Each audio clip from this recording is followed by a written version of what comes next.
오늘 제목은 지식을 뛰어넘는 그리스도의 사랑입니다.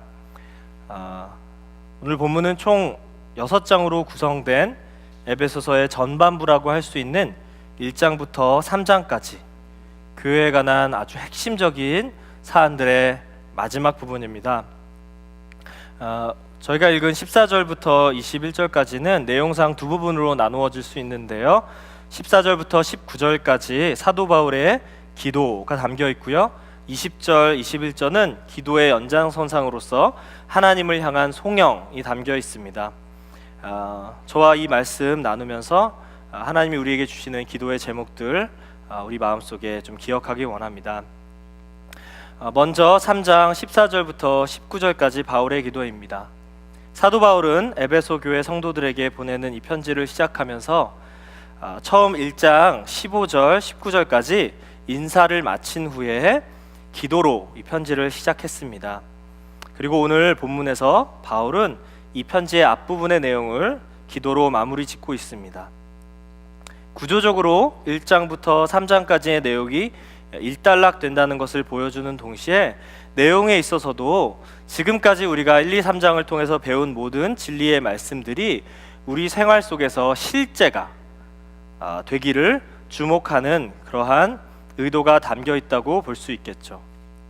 그래서 신앙은 결코 말이나 생각에 지나는 것이 아니라 어떠한 철학, 어떠한 학문에 지나지 않는 것이 아니라, 그리고 어떠한 예식이나 의식, 종교 생활에 그치지 않는 것이 아니라 우리 살아가는 그 현장에서 우리가 맛보고 붙드는 것이 바로 신앙이고 그 핵심이 바로 기도입니다.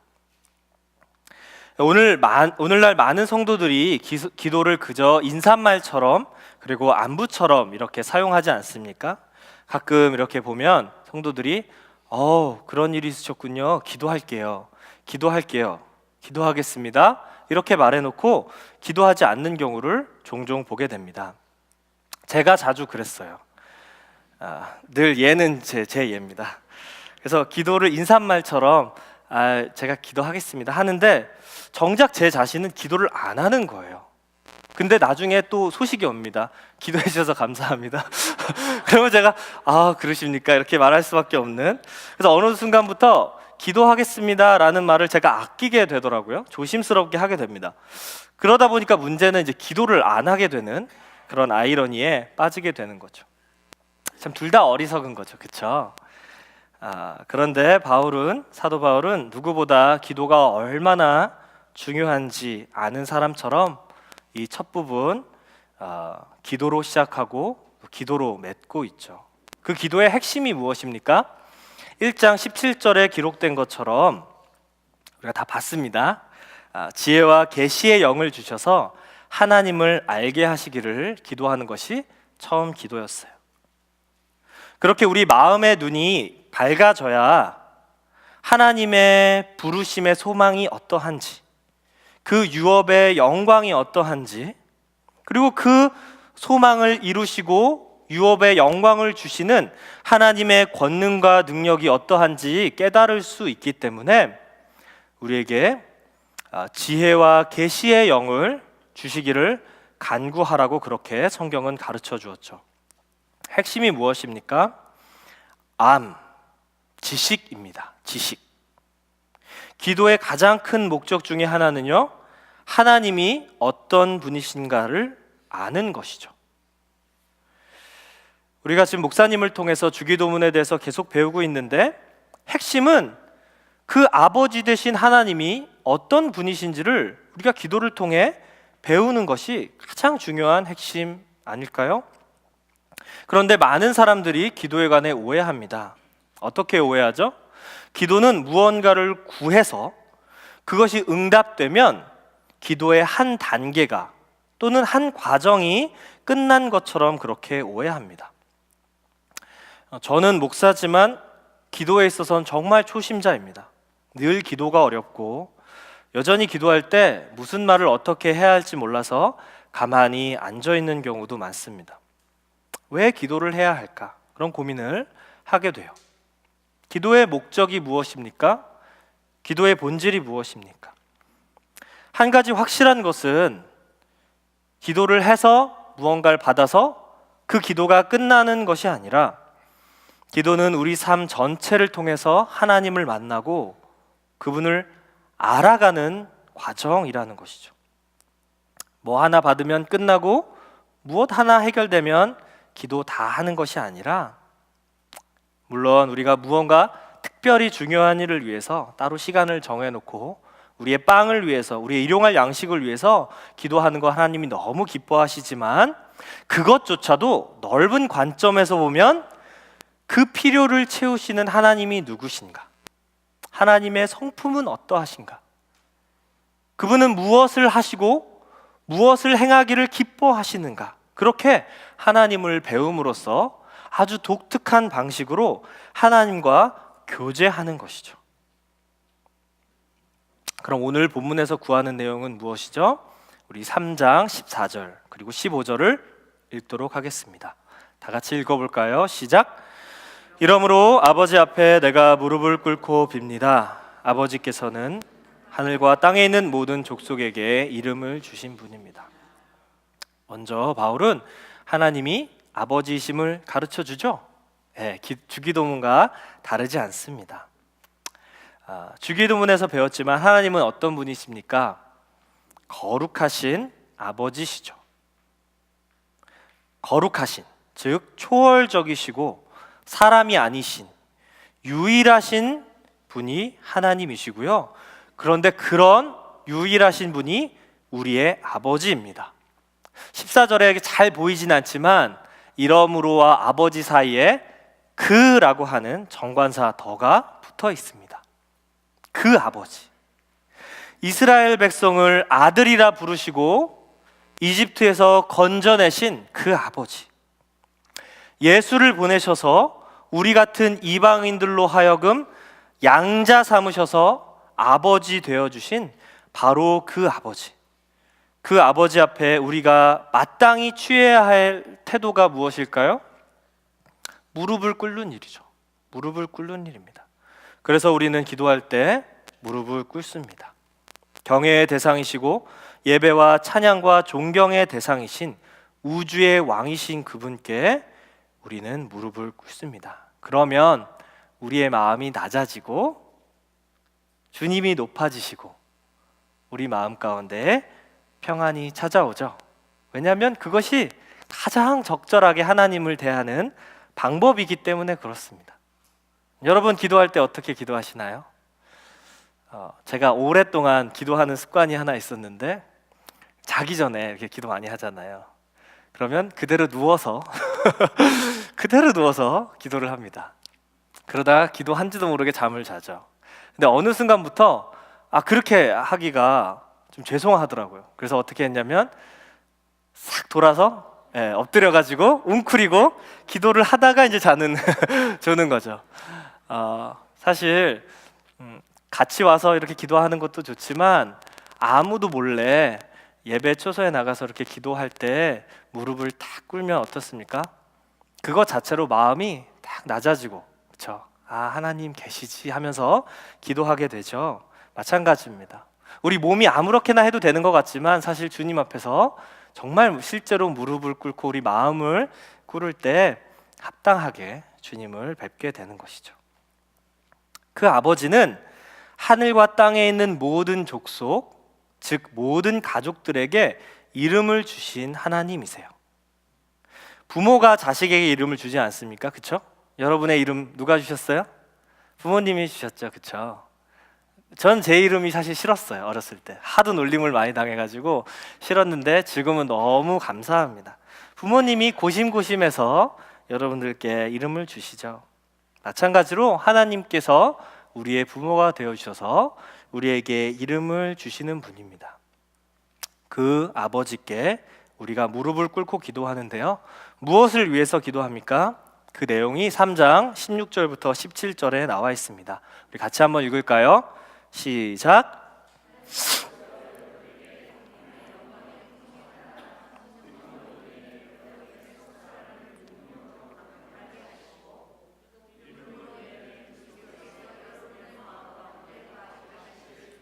여기까지 읽겠습니다. 두 가지인데요. 사실은 저는 하나라고 그렇게 이름을 붙이고 싶습니다. 제가 이름 붙인 이름은 예수로 사는 일, 또는 하나님의 자녀로 사는 일, 그 일을 위해서 기도해야 한다, 이렇게 가르쳐주고 있습니다.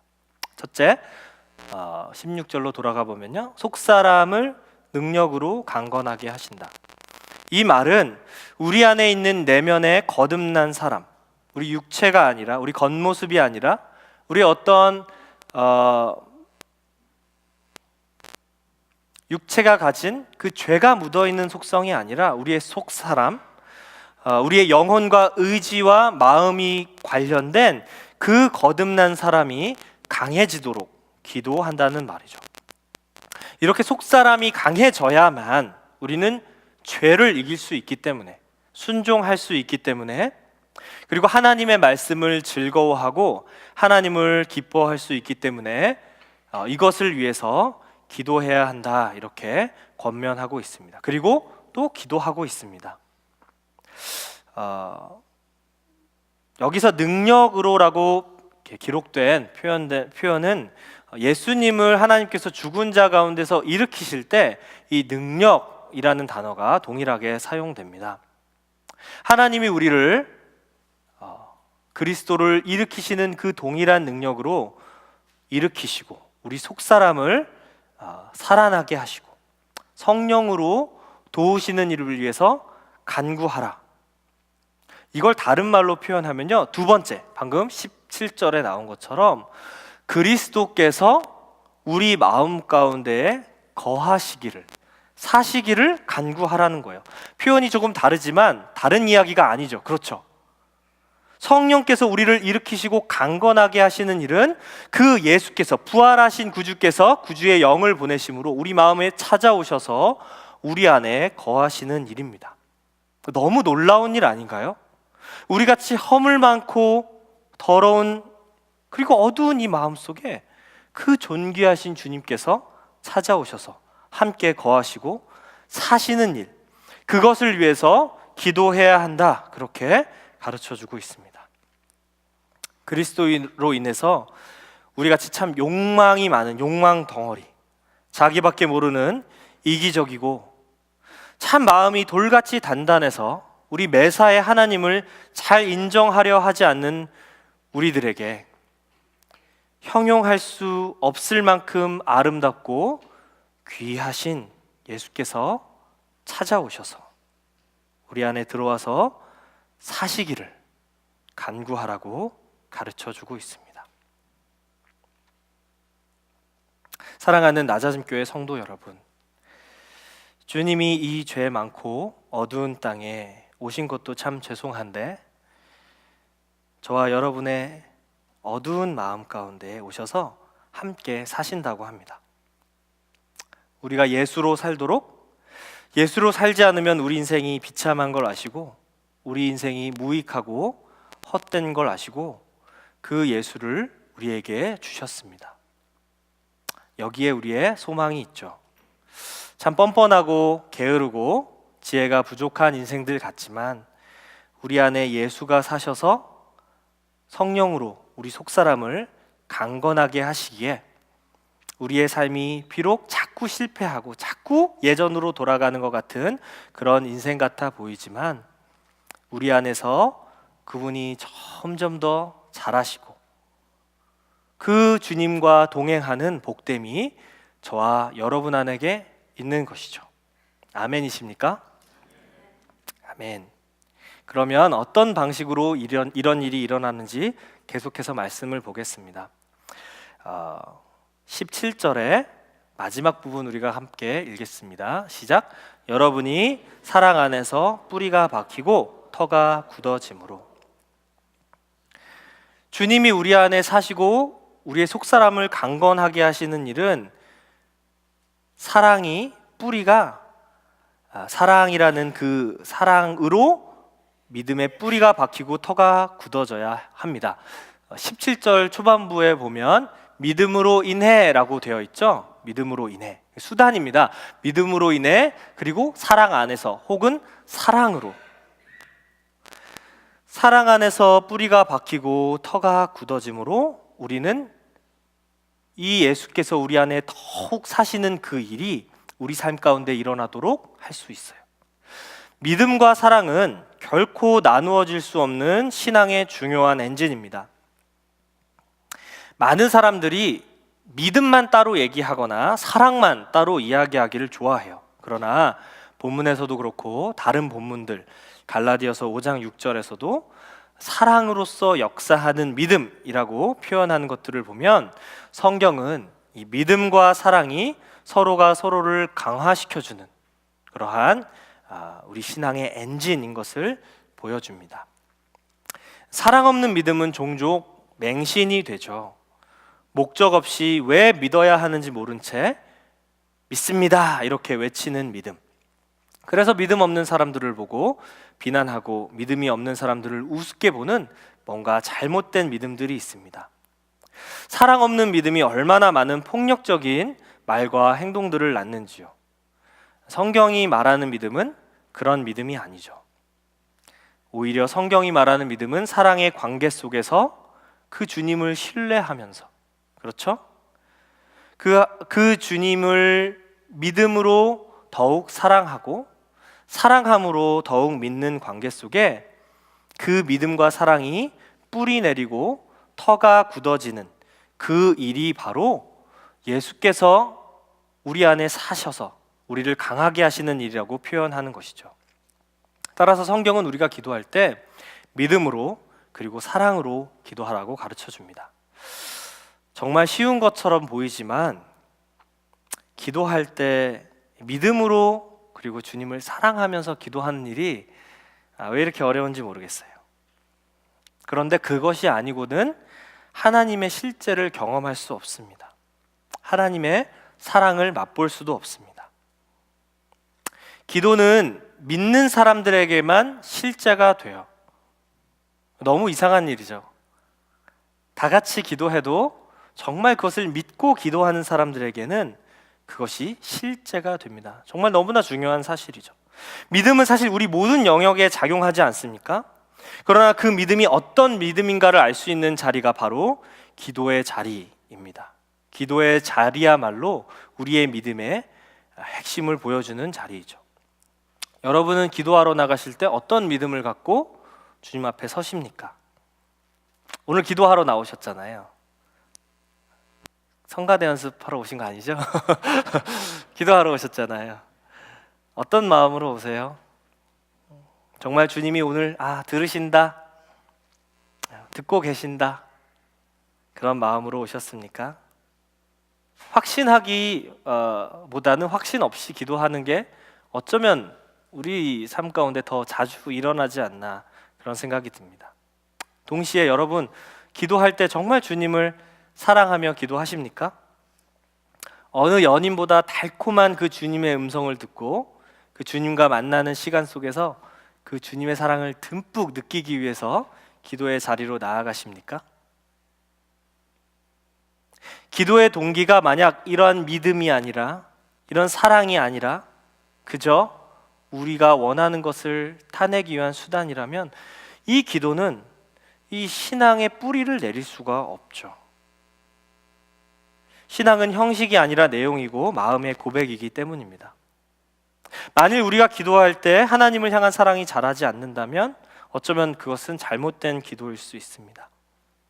믿습니다 하고 외치지만 정작 하나님을 사랑하는 일이 없다면 정말 실패한 기도일 수 있죠. 40일 금식 기도를 해도 3주 특세를 해도 만일 우리가 정말 그 기도를 통해서 하나님을 아는 일에 아무 관심이 없다면 기도를 통해 예수께서 우리 안에 정말 오셔서 사시는 그 일에 나를 바꾸시고 변화시키시고 주님을 닮은 존재로 만들어 가시는 일에 관심이 없다면 우리의 기도는 우리의 영혼을 살찌우지 못할 겁니다. 저도 이제 새벽 정말 사모하는 마음으로 참여하려고 합니다. 그런데 저와 여러분 이 새벽이 정말 의무가 되지 않았으면 좋겠어요. 그리고 정말 하나님을 새롭게 만나는 하나님을 우리가 다 알았다고 충분히 알았다고 생각한 그 하나님을 더 많이 알고 그 하나님의 사랑을 더 느끼는 그러한 특별 새벽 기도가 되기를 바랍니다.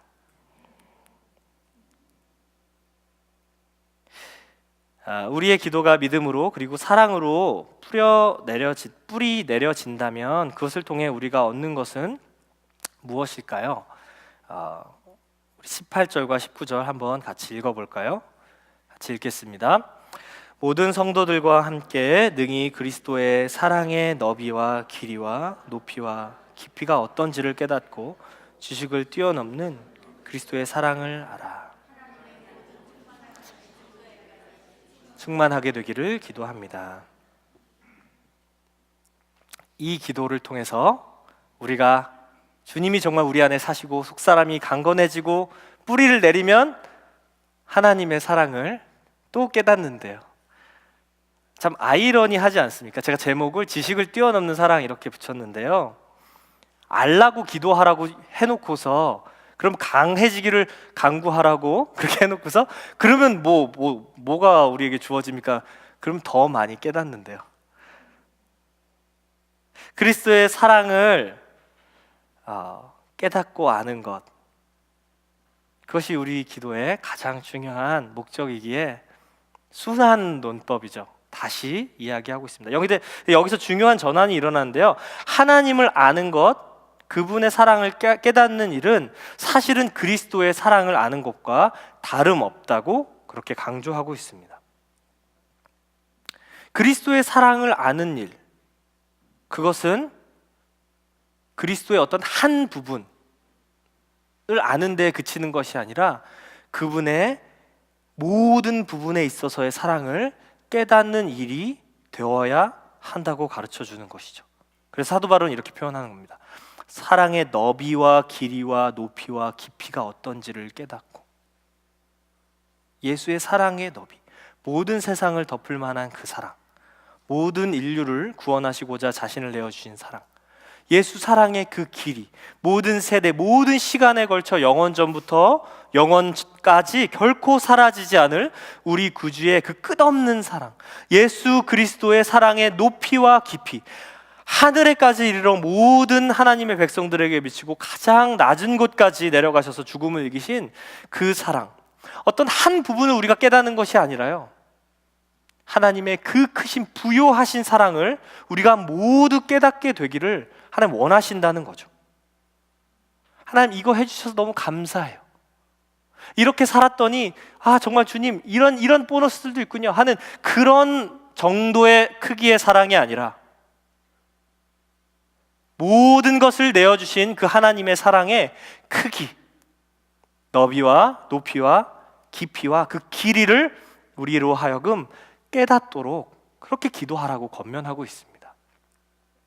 우리가 아는 예수님에 대한 사랑은 어쩌면 너무나 파편적이고 너무나 적을지 몰라요. 그러나 우리가 주님께 구하면 정말 주님 우리 안에 사시고 우리를 강건케 하시고 그 주님의 사랑을 깨닫게 해 주시는 거죠. 그래서 이 사랑은 지식을 뛰어넘는 그리스도의 사랑입니다. 이 사랑은 얄팍하게 우리가 그냥 알고 지나는 정도로 그치는 사랑이 아니라는 거죠. 반드시 이 사랑은 우리 안에 들어와서 우리를 변화시키기에 충분한 사랑이라는 겁니다. 만약 우리가 변화되지 않았다면 어쩌면 우리는 그 사랑을 충분히 경험하지 못했기 때문일 수 있어요. 많이 공부를 한다고 해서 얻을 수 있는 것이 아니죠.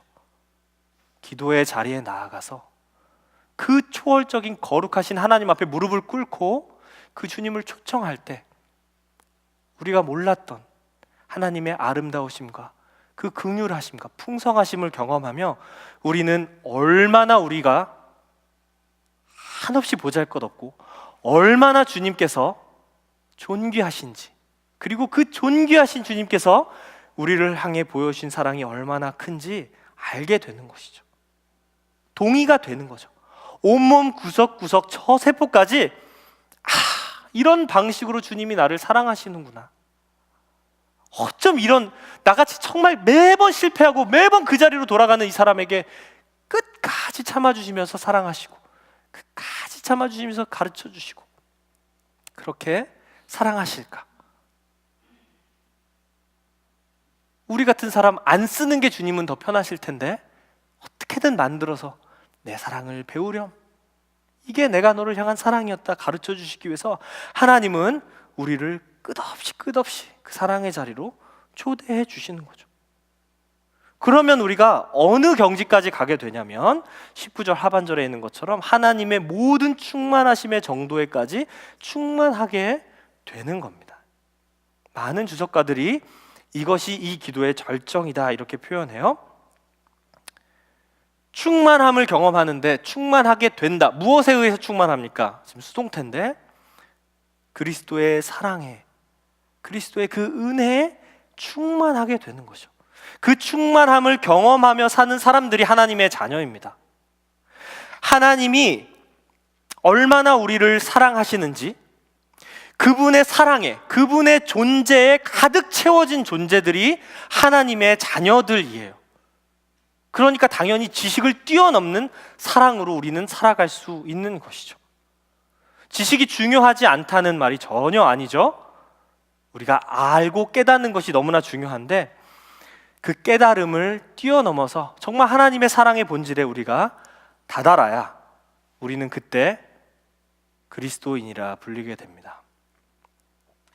여러분 아마 이런 말을 들어보셨을 거예요. 하나님은 우리의 일부가 아닌 전부를 원하신다.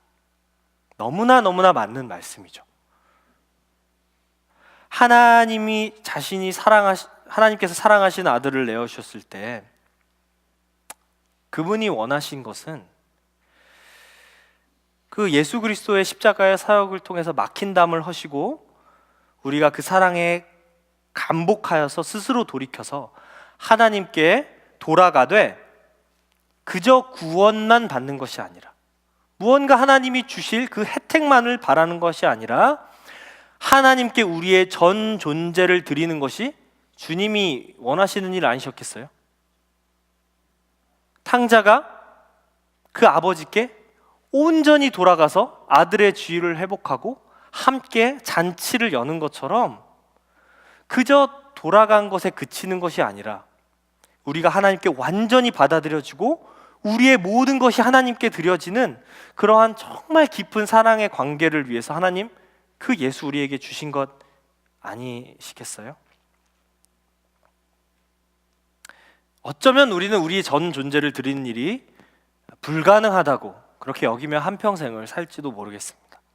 그러나 기도는 이 땅을 살 때 우리를 드리고 또 하나님을 온전히 누리는 일을 가능하게 합니다. 우리의 존재가 그리스도의 사랑으로 하나님의 은혜로 충만해지고 우리가 좀 더 그 믿음으로 살고 좀 더 그 사랑으로 살아갈 수 있는 복이 기도할 때 임하게 되는 것이죠.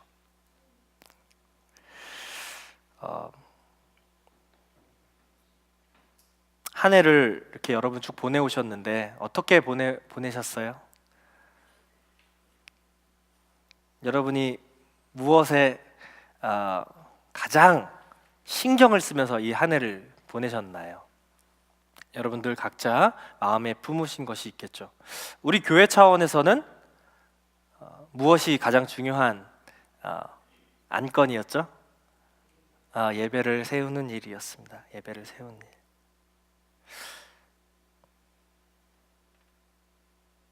살아가면서 중요한 일들이 참 많죠. 일도 중요하고 돈을 버는 것도 중요하고 또 가족을 돌보는 일도 중요하고 섬김도 중요하고 다 중요합니다. 여러분 정말 열심히 사셨을 거라고 제가 개인적으로 생각하고요. 이 금요일에 나오신 것만 봐도 여러분이 얼마나 헌신되게 그렇게 주님 앞에 사시는지 충분히 알 수 있을 것 같아요. 그런데 정말 중요한 것은 다른 것은 좀 적당히 해도요. 주님 앞에 나와서 기도하는 일, 이것은 실패하면 안 됩니다. 설거지 좀 못해도 되고요. 숙제 좀 못해도 되지만 주님 앞에 나아가서 그 생명을 경험하는 일을 놓치면 우리는 사실 가장 중요한 걸 놓치는 거죠. 제가 기도를 잘해서 정말 이 얘기를 드리는 게 정말 아니에요. 그래서 제가 이게 준비하면서도 마음이 너무 힘들었어요. 제가 기도를 좀 깊이 잘하는, 개구리 소리 좀 나고 그러면 제가 자신감 있게 이렇게 말씀을 전할 텐데 정말 저는 기도를 잘 못해요. 근데 제가 이번 학기 때 이렇게 새벽을 있는 힘껏 세우면서 또 제 골방을 만들어가면서 어쩌면 정말 유일하게 제가 살면서 처음으로 그 골방을 만들어가는 시간이었을지 몰라요. 그런데 그거 하면 살겠더라고요. 그거 하면. 그래서 그 자리에서 주님을 만나면 좀 살겠더라고요. 그러니까 이게 사모가 되는 거예요. 사모가. 그전에는 계속 제가 마음에 품은 생각은 기도를 해야 되는데, 왜요? 목사니까. 목사는 1시간, 그죠? 전도사는 30분, 뭐 이런 게 있어요. 그래서 1시간 해야 되는데 뭐 할 수 있는 기도도 없고 맨날 졸고 막 나오면서 자괴감 들고 이러는 거죠. 근데 사모가 되는 거예요. 왜냐하면 갈 때부터 마음이 달라요. 아, 주님이 만나 주시겠지. 계시니까. 그래서 그날 주님 만나면 된 거잖아요. 그렇지 않아요? 여러분, 그 하루 살 때 주님의 사랑을 경험하고 주님의 만나고 주님의 그 임재를 누리면 그 된 거 아닙니까? 좀 실패하고 실수할 수 있죠. 그렇지 않나요? 그러나 주님 앞에 이렇게 서면 우리는 정말 우리 속사람이 강건해져서 죄를 이길 힘이 생기고 주님의 말씀을 따를 힘이 생기는 거예요. 주님이 우리 안에 정말 사실 수 있는 기회들이 생기는 거예요. 맨날 우리 마음대로, 내 마음대로, 기도는 기도대로 하고 결정은 내 마음대로 하는 참 이율배반적인 우리의 모습에서 조금 벗어나서 하나님의 자녀로 그렇게 살 수 있습니다. 제가 내년이 기도를 세우는 해서 그렇게 하는 게 아니라 지금 본문이 이렇게 됐어요. 이렇게 3장 이렇게 됐어요. 제가 피하고 싶은 본문이 왔어요. 그래서 마음이 어려웠지만 주님의 말씀이잖아요, 그렇죠? 주님, 저도 그래서 다시 한번 마음을 새롭게 하면서 우리 정말 주님 앞에 나아가서 그 지식을 뛰어넘는 그리스도의 사랑을 맛보기를 원합니다. 우리 그래서 송영 이 20절, 21절을 다 함께 읽고 기도하려고 합니다. 20절, 21절 같이 큰 목소리로 읽겠습니다. 우리 안에서 역사하시는 능력을 따라 우리가 구하고 생각하는 모든 것보다 훨씬 더 넘치도록 하실 수 있는 분에게 교회 안에서와 그리스도 예수 안에서 영광이 되도록 영원무궁하기를 빕니다. 아멘. 아멘이십니까? 아멘. 우리 같이 기도할까요? 우리가 구하는 것보다 사실 주님은 훨씬 더 늘 많은 것을 주십니다. 그래서 우리 같이 기도할 때 하나님, 주님을 구하게 하여 주시옵소서. 주님을 더 알고 그 사랑을 더 깨닫도록 하나님 그렇게 우리의 마음 가운데 찾아와 주시옵소서. 성탄을 준비하며 하나님, 우리는 무엇을 준비하고 있습니까? 세상은 많은 화려한 불빛으로 이곳에 행복이 있다, 이곳에 기쁨이 있다 이렇게 말하지만 정말 우리의 마음은 누구를 모시기 위해 준비하며 살아가고 있습니까? 하나님, 영원한 만족과 행복이 주 앞에 있는데 우리는 누구를 바라보며 살고 있습니까? 하나님, 이 기도의 자리